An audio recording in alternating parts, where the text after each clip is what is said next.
Hello, my name is Anita Turner Pippin. My major is healthcare social work. I grew up in Memphis, Tennessee, lived many years in Southern California. One of the things that annoyed me most are the words "I can't." When you use those words, or we use those words, we've already taken on a defeatist attitude. I am a positive thinker, and I love to surround myself with positive people. One thing I enjoy and love the most, I love sharing moments with my husband, family, friends, and our dog.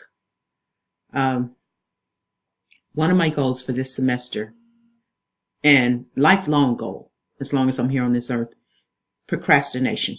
Stop procrastinating. Get it done. Procrastination is not my friend.